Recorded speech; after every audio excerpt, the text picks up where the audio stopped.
from stimulus capital? Where will the market be for the output from this individual process? And without structures, how can that market be accessed? The questions raised provoked an important insight, which is how can science and technology parks reinvent themselves to address these challenges. A common theme that was echoed across much of the conference was about breaking down barriers by creating spaces on science parks that bring people together from disparate backgrounds in order to build creativity.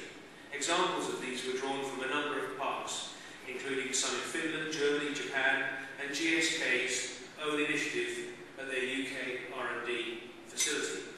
Again, this raised some issues, and I asked Andrew Whitty, how can IP be dealt with in this new open innovation, collaborative, wall-less structure?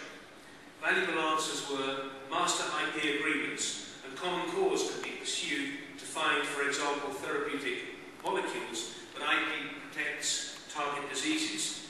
So answers do exist. Speakers in our first plenary session quite rightly kept our feet on the ground by reflecting on the dimension of property and the other aspects of the social, technical and business environment, which together create a mix of ingredients that encourage investment. The idea was extended to thinking about how stimulus capital should be invested to greatest effect in order to encourage private sector investment.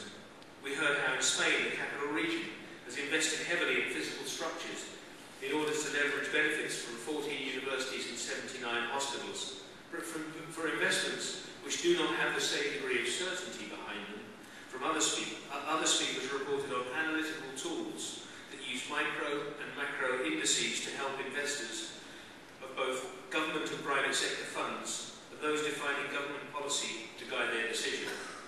What emerged was the positive benefits of effective networks, and many experienced operators are building these. Physical services, quality of life, physical infrastructure, entrepreneurship skills in the community, access to finance, a qualified workforce, the local company base, mixed-use development, adding housing to the business mix, investment in transportation systems, R&D resources, and the way these are managed, the fiscal environment, and the cost of capital. And I'd like to add one more, which is the need to include markets in the list. These markets include business to business and the consumer, but government also needs to think about their role. Are there markets in transport-related issues, energy, water, e-government, building smart cities, guiding and changing people's behaviour? And this is a long list. But to build this environment needs strategic planning, which in turn is a disciplined activity, and it needs all stakeholders to be involved for them to work together.